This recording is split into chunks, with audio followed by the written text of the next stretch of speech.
Bienvenida o bienvenido. Hoy nos metemos de lleno en la historia de una leyenda, ¿no?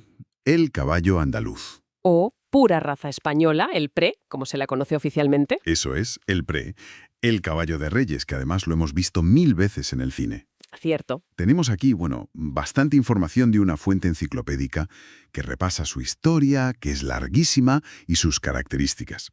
Queremos entender un poco qué lo hace tan especial. Pues sí. Porque, a ver, imagínate, hablamos de ancestros en la península hace 20.000 o 30.000 años. Una barbaridad. Aunque la raza como tal, digamos que se reconoce formalmente desde el siglo XV. Es increíble. Absolutamente. Es que es una historia de supervivencia, de nobleza y de una adaptación, vamos, asombrosa. Pues vamos a ello. Analizaremos sus rasgos, su temperamento y, bueno, cómo ha influido en otras razas, que no es poco. Vale, empecemos por cómo son, su aspecto. Son caballos fuertes, ¿verdad? Compactos, pero a la vez Elegantes. muy elegantes. Y destacan, bueno, esas crines y colas tan largas, ¿no? Espesas. Son una pasada. Sí, espectaculares. El color más típico es el tordo, ese gris que va cambiando con los años. Ah, ¿sí? Pero bueno, hay otras capas también, ¿eh? Castaños, alazanes, negros. Vale. ¿Y del carácter qué me dices? Se habla mucho de que son muy inteligentes, sensibles. Y dóciles. Muy inteligentes, sí. Y sensibles.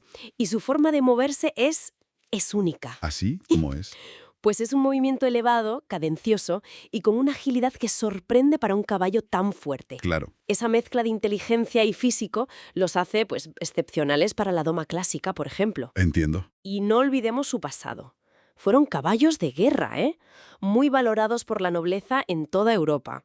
Fíjate, ya en 1667, el duque de Newcastle dijo que era el caballo más noble del mundo. Casi nada. Menudo piropo. Desde luego. Oye, ¿y de dónde viene exactamente? ¿Cuáles son sus raíces? Pues a ver, sus raíces están en los caballos propios de aquí, de la península ibérica. Ajá. Luego, claro, recibieron influencias, caballos que trajeron los celtas, los romanos y, por supuesto, la influencia árabe fue muy importante. Claro, durante Al-Ándalus. Exacto. Pero si hay que destacar a alguien en su conservación, son los monjes cartujos. ¿Y los monjes? Sí. Desde el siglo XIII o incluso antes, empezaron a llevar registros genealógicos muy detallados. Vamos, como un primer libro de la raza. ¡Qué curioso! Y cuidaron mucho la pureza. De ahí viene la famosa estirpe cartujana, ¿sabes? Me suena, sí. Considerada por muchos la línea más pura, que desciende directamente de esos caballos que criaban en monasterios como el de Jerez de la Frontera. O sea, que la historia parece un camino de rosas, pero antes mencionabas la supervivencia. ¿Llegó a estar en peligro la raza? Uf, y tanto. El siglo XIX fue terrible para ellos. ¿Por qué? Pues por todo un poco. Guerras como la de la independencia contra Napoleón, enfermedades y también muchos cruces sin control que casi acaban con la raza pura. ¿Qué me dices? Fue gracias a una pequeña manada, que precisamente escondieron y protegieron los monjes en el monasterio de la Cartuja, que se pudo recuperar. Esa manada fue clave. Increíble. Y piensa que hasta los años 60 del siglo XX estaba súper restringido exportar estos caballos. Jo, vaya historia. Menos mal que se salvó. ¿Y ahora? ¿Cómo está la cosa? ¿Ya no hay peligro? Bueno, la población ha crecido muchísimo, eso sí. En 2010 ya había registrados más de 185.000. Ah, bueno, eso está bien. Pero no todo es karma. Sigue habiendo debates, incluso sobre el nombre. ¿Lo llamamos andaluz o pura raza española? Perry. ¿Hay diferencia? Hay distintas asociaciones de criadores, ¿sabes? ANCC es la principal, la que gestiona el libro genealógico oficial aquí en España. Pero hay otras internacionales como IALH y a veces, bueno, pues tienen criterios un poco diferentes sobre qué es puro o cómo se debe gestionar ese libro. Vaya lío. Sí, incluso ha habido líos legales sobre quién es el dueño del libro genealógico oficial. O sea que, aún hoy, hay líos. Tensiones. Pero bueno, dejando eso a un lado, su influencia en el mundo del caballo es enorme, ¿no? Indiscutible. Ha sido fundamental para crear muchas otras razas. Su pariente más cercano, el lusitano portugués, por ejemplo. Claro. Pero también en muchos caballos de deporte centroeuropeos, los warmbloods. Incluso en América, ¿eh? Al cruzarlo con cuarto de milla y criollo surgió la raza azteca. Su genética es muy valorada. Es que es muy versátil. Hablabas de la doma, la guerra. ¿Pero qué más? ¿Para qué se usaban o se usan? Pues históricamente, aparte de para los nobles y la guerra, eran clave para manejar el ganado bravo. Ah, en el campo. Sí, y también en tareas agrícolas, como la trilla del grano. De hecho, eso era una prueba tradicional para ver la resistencia de las yeguas. Qué interesante. Y hoy, Bueno, hoy brillan en doba clásica a nivel mundial. España ha ganado medallas olímpicas con ellos. Olé. Pero también los ves en salto, en enganches, que son espectaculares, e incluso en el rejoneo, claro. Y en el cine, que no se nos olvide, que siempre que sale un caballo imponente en una peli histórica. Sí, como Gladiador, El Señor de los Anillos, Braveheart, es un actorazo equino. Totalmente. Entonces, resumiendo un poco esta inmersión, el caballo andaluz o PRE es mucho más que una cara bonita, ¿no? Muchísimo más. Es una raza con una herencia milenaria, una mezcla única de fuerza y elegancia, una inteligencia bárbara y una capacidad para hacer de todo, desde batallas a olimpiadas. Exacto. Y lo más fascinante para mí es ver cómo una raza que fue seleccionada durante siglos para la guerra, para ser símbolo de estatus, para trabajos duros, Sí, ha conseguido no solo sobrevivir a momentos malísimos, sino adaptarse y mantener esa esencia tan especial. Su historia refleja la propia historia de la península, y su influencia, pues, llega a todo el mundo ecuestre. cierto. Y fíjate, esto nos deja una reflexión final curiosa, ¿no? A ver, ¿Cómo puede ser que un animal que fue casi una herramienta diplomática entre reyes, un símbolo de poder, ajá. se haya convertido, a la vez, en un icono popular en el cine, mientras sus propios creadores todavía andan a vueltas sobre cómo definirlo exactamente y quién guarda las llaves de su pureza? Pues es una buena pregunta para terminar. Da que pensar, desde luego. Ahí queda eso.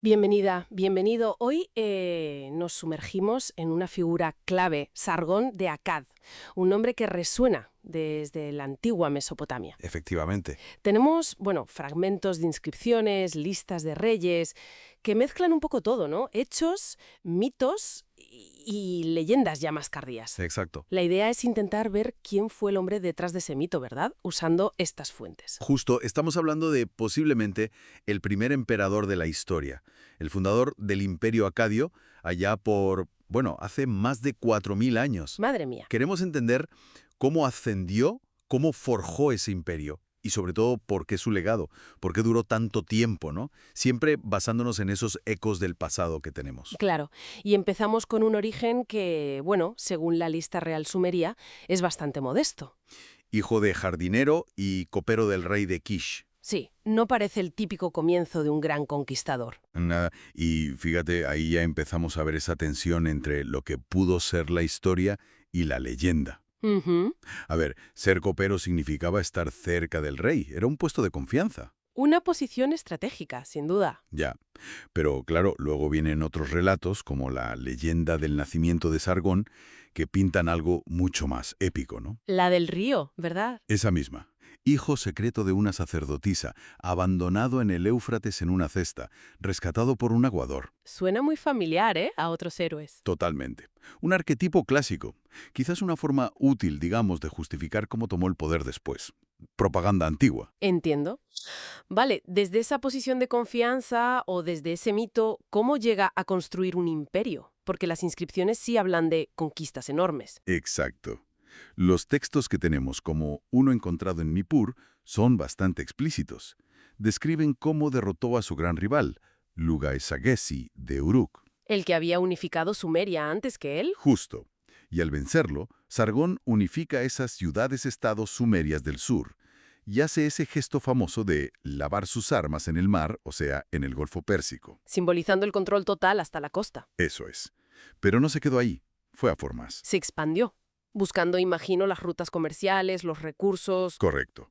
Las fuentes mencionan campañas hacia el norte y el oeste. Aseguró el acceso a recursos vitales en Siria, como en Ebla. Ujú. Llegó, dicen, hasta el bosque de cedros, que sería el Líbano actual, y las montañas de plata, Anatolia. ¡Wow! Y también hacia el este, controlando Elam. Vamos, que afirmaba dominar desde el mar superior, el Mediterráneo, hasta el mar inferior, el Golfo. Un territorio gigantesco para la época. Impresionante, sí. Y gestionar eso debió ser un reto enorme. ¿Qué sabemos de cómo lo hizo? ¿Se habla de un gran ejército, de una capital, Akkad? Pues sí, se menciona un núcleo duro de 5.400 soldados que comían con él a diario. Esto sugiere un ejército profesional y leal, lo cual era una novedad importante. Una guardia pretoriana casi. Podría ser, y centralizó el poder en Akkad, su capital, que, curiosamente, todavía no la hemos encontrado arqueológicamente. ¿En serio? ¿Todavía no? No. Y eso limita un poco nuestra comprensión directa de su administración. Pero bueno, sabemos que impuso su lengua, el acadio, y probablemente un sistema administrativo más unificado. ¿Y el comercio? Mencionabas barcos de lejos. Sí. Las fuentes hablan de barcos llegando de Meluja, que sería el Valle del Indo, y de Magan y Dilmun en el Golfo. O sea que el comercio floreció bajo su mandato. Incluso su nombre, Sarruquén, parece tener miga. Significa el rey legítimo. ¿Podría ser esa una interpretación? O también, el rey ha establecido la estabilidad. Es muy posible que fuera un nombre que adoptó al tomar el poder. Como para reforzar su autoridad, ¿no? Quizás después de derrocar a Urzababa por la fuerza. Exacto. Una forma de decir, ahora mando yo, y es lo que toca. Pero ni un rey tan poderoso parece tuvo un final tranquilo. Hay crónicas que hablan de revueltas masivas al final de su reinado. Sí, textos como la Crónica de los Primeros Reyes cuentan que todas las tierras se rebelaron contra él ya en su vejez. Aunque bueno, también dicen que la sofocó. Un personaje complejo hasta el final. Totalmente. Pero lo realmente fascinante de Sargón no es solo lo que hizo, sino el modelo que creó. ¿A qué te refieres con modelo? Pues rompió con esa tradición de ciudades-estado independientes, siempre peleándose entre ellas. Él creó la plantilla del Imperio Mesopotámico, centralizado, multiétnico, con un gobernante fuerte, una administración. La idea de unificarlo todo bajo un solo mando. Eso es. Y ese fue el modelo que inspiró a los reyes asirios y babilonios durante milenios. Se veían como sus herederos. ¡Qué interesante! Y su influencia no fue solo militar o política. Al nombrar a su hija, Eneduana, suma sacerdotisa de Ur, fusionó poder político y religioso de una forma muy innovadora. Y ella además fue poeta, ¿no? De las primeras autoras conocidas. Exacto. Una de las primeras autoras con nombre propio de toda la historia. Un legado cultural también inmenso.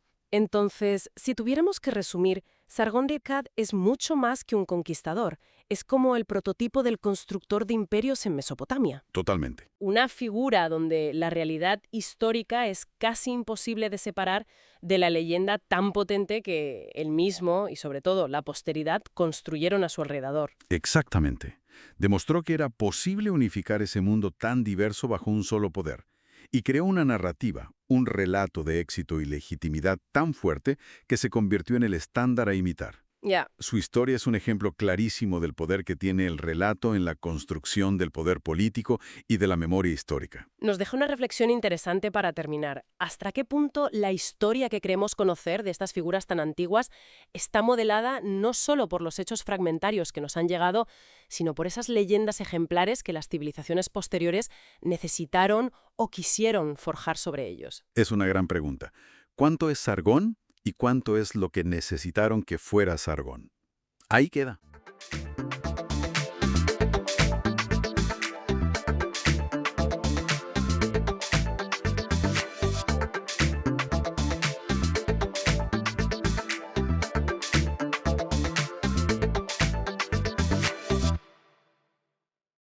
Bienvenida, bienvenido. Hoy nos sumergimos en un universo literario fascinante. El juego de Ender. Sí, el de Orson Scott Card. Tenemos aquí, un buen resumen de toda la saga, que es extensa. Bastante extensa, sí. Nuestro plan es un poco desgranar la estructura, las claves de este Enderverso. Que parte de una premisa, potentísima, ¿no? La humanidad casi aniquilada por los fórmicos. Eso es, una especie alienígena agresiva, o eso parece al principio. Y la respuesta es niños. Niños entrenados en la escuela de batalla. Una idea muy, muy dura. Y ojo, un dato inicial que ya impresiona.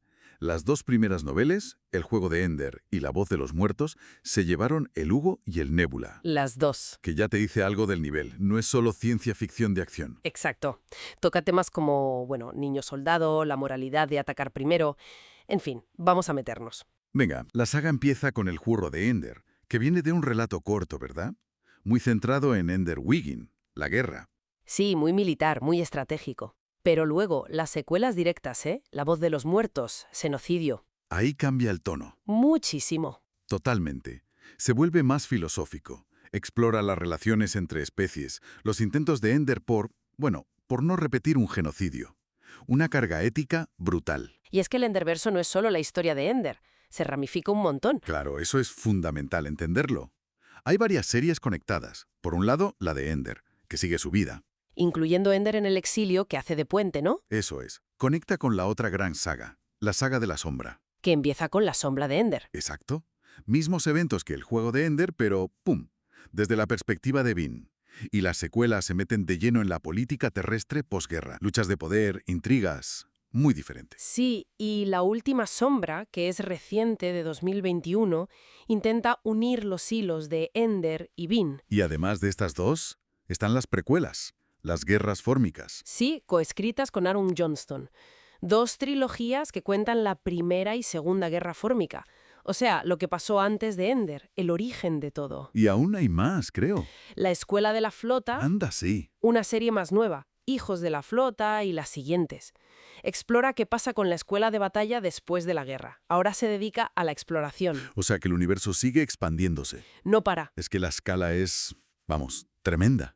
Más de 16 novelas, relatos cortos, cómics de Marvel, La película de 2013. el audiodrama. Sobre el orden de lectura, Carr dice que hay flexibilidad, ¿no? Sí, menos Xenocidio e Hijos de la Mente, que recomiendan leer juntas y en orden. Por lo demás, puedes ir por publicación o cronología, aunque la cronología es un lío. Ya me imagino. Hablemos un poco de los fórmicos.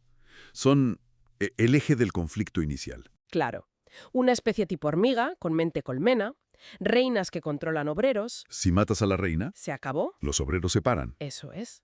Y es importante lo del nombre. Originalmente, insectores, buggers en inglés, un término muy despectivo. Refleja el miedo, la deshumanización. Totalmente. Luego se introduce fórmico, más neutral, pero lo más fuerte es descubrir que la primera invasión fue Un malentendido. un trágico malentendido. Por diferencias biológicas y de comunicación brutales. Ninguno entendía al otro. Su biología de mente colmena es clara ahí. Qué lección, ¿no? Sobre cómo el miedo a lo diferente puede llevar al desastre. Desde luego. Y este universo se ha explorado en otros medios, como decías. La peli del 2013. Que se centró solo en el primer libro y usó solo fórmicos, quizá para evitar esa carga negativa desde el principio. Puede ser. Y luego están los cómics, el audiodrama y libros de análisis para los muy fans como The Authorized Ender Companion o Ender's World. Dan más contexto, sí. Exacto. Y creo que aquí llegamos a un punto clave, ¿sabes? El Enderverso es mucho más que ciencia ficción militar. Empezó así, pero evolucionó. Muchísimo. A lo largo de las décadas y las sagas se convierte en una exploración muy profunda, muy compleja, sobre la guerra, la ética, la comunicación entre especies, La empatía. la empatía, el miedo al otro, las consecuencias de las acciones. Temas que maduran con el tiempo. Una reflexión constante que cambia y se matiza. Y bueno, para ir cerrando, una idea que me queda resonando. A ver, Si pensamos en estos temas centrales, no. Genocidio, malentendidos catastróficos entre seres radicalmente distintos. ¿Qué podríamos aprender de estas historias para hipotéticos encuentros futuros con lo desconocido en nuestro universo? buena pregunta para dejarla en el aire. Da que pensar, ¿verdad? Desde luego. Ahí lo dejamos.